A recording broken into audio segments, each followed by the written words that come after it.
Yes, everything is okay. I just need a break every now and then.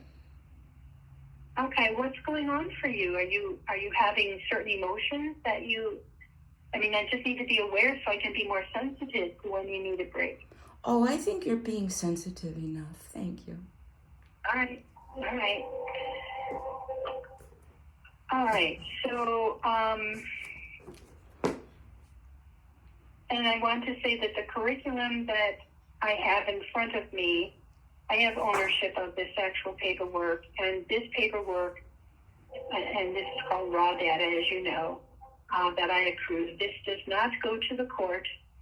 I've been doing this for several years, and knock on wood, they have never court ordered me to produce this raw material, this raw data.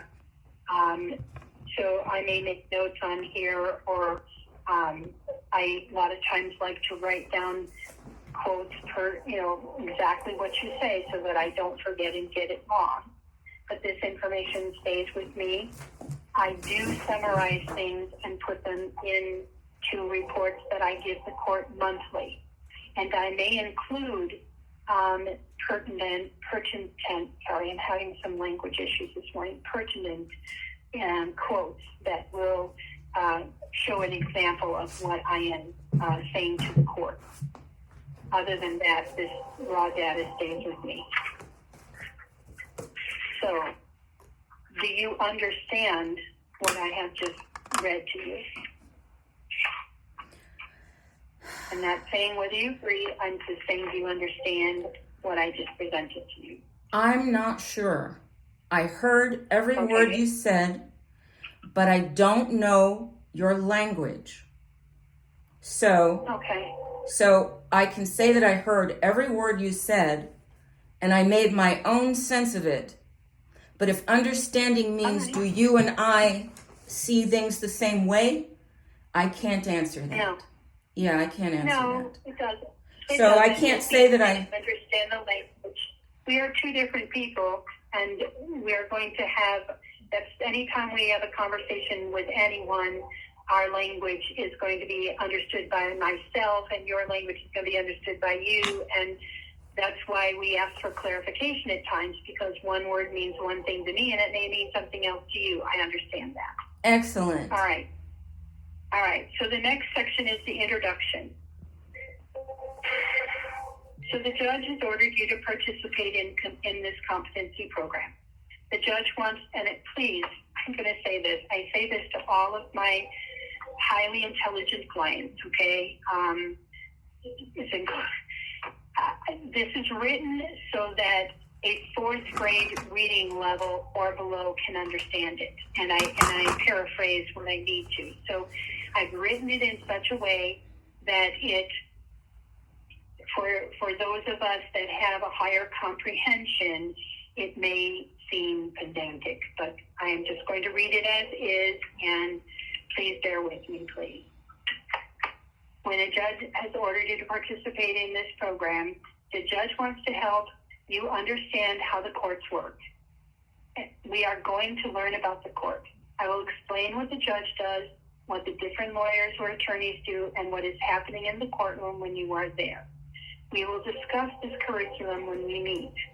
We will meet either in person or remotely by telephone, and I'm going to tell you right now, I moved all of my clients to remote by telephone because of the COVID numbers getting so high. So we will continue on the telephone. There are several chapters, and I would like you to do your best to just kind of go through this curriculum with me. If you do not understand something as you read the curriculum or as I read it to you, please write down your questions so that you can remember to ask them of me the next time we meet, or ask for clarification during the time we're talking. After the information in this curriculum is discussed and you feel you understand this information, I will ask you questions or give you a written verbal test. What is Rule 11 and what does it mean and how does it work? Now, I'm going to go ahead and read this, except I want to first ask you, because you've been in the legal world, What is your understanding of what a Rule 11 is and how does it work? And if you give me that information, we can maybe move forward. If you need clarification, I'd be happy to supply that. During an interview with Penny and her husband, Bob Higginbotham, public defenders in Yuma County, they informed me that the Rule 11 is invoked as a tool of European racism to force people into submission to the courts if they are resisting persecution. That's what Penny and Bob Higginbotham of Yuma County told me. That's how I understand it, the way the experts described it. They told me that on a Skype interview. So it's a European racism to what? Oh my, I don't remember. To make people submission to the court? Is that what you said they said? I don't remember. I don't remember exactly what I said. You can paraphrase it the best way you can. I think that would be the best thing to do. Because I gave my answer. And I don't know how to give it again. Well, you choose not to, actually. It's okay. No, I'm afraid, Sue. I'm afraid. I'm afraid. It's not easy being a victim of terrorism at the level of a court. So I'm afraid. I'm afraid of you. All right. Well, then I'm going to go ahead and read this definition for you to take under consideration. Since you already have one premise, this will give you a second. Rule 11 refers to the Federal Rule of Civil Procedure 11. Rule 11 is intended to make sure that when an attorney or a party submits a legal document to the court in civil litigation, he or she believes in good faith the document is truthful, supported by the law, and is being submitted for an appropriate purpose. Excuse me. During a trial in Arizona, a defense attorney may ask for a Rule 11 evaluation of his or her client. Under Rule 11, the defendant has the right to a full mental examination and hearing when reasonable grounds exist for it. A Rule 11 hearing may be held when a defendant is suspected of being mentally incompetent. The rule is meant to establish whether the defendant has sufficient mental ability to understand what is going on. Criminal trials are adversarial by their nature. It is a format the criminal justice system has followed for centuries. However, this format is a difficult one for people who cannot comprehend the proceedings. The definition of incompetency under Arizona law is identical with that adopted by the U.S. Supreme Court for the federal courts.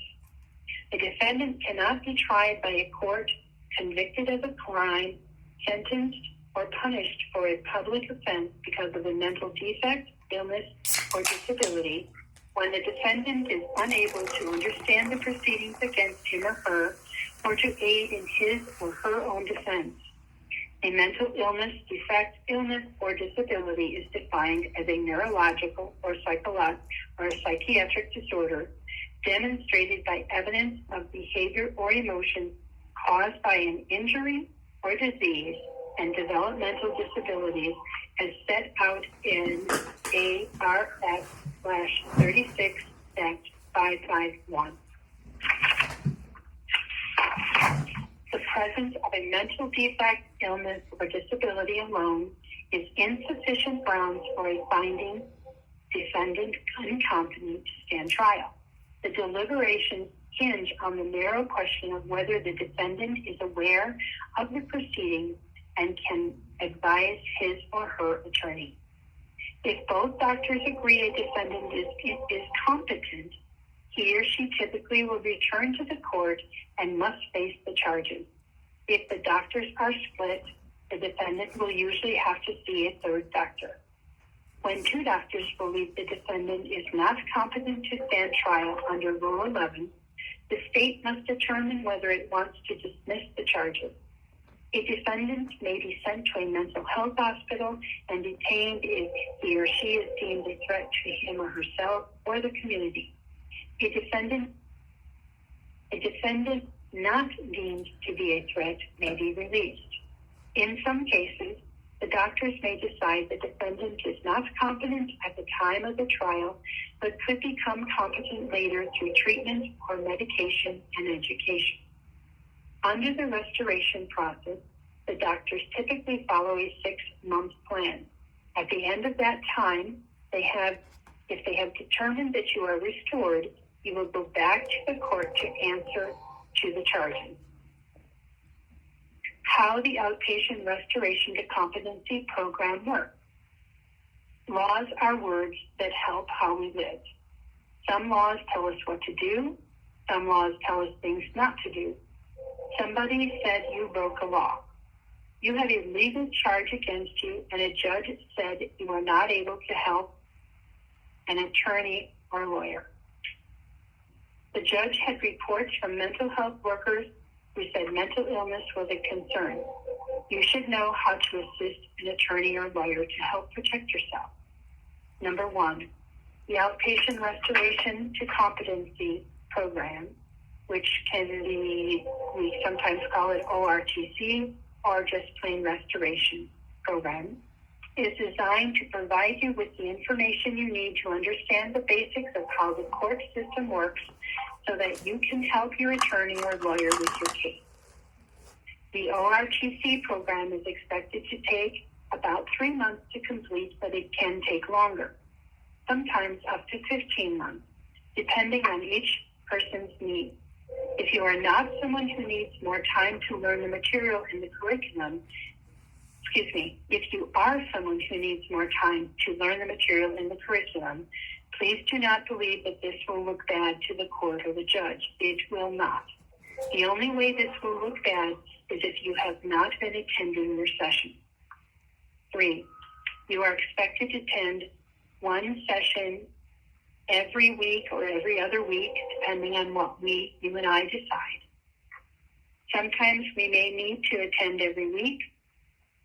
The forensic educator, which is my title, and you will discuss what would work best for you, and this can be flexible if there's consistency in that you attend all sessions that are scheduled. So I'm going to jump in here and say we're coming on the holidays, and so people's schedules are a little bit jumbled between Thanksgiving and the New Year. And so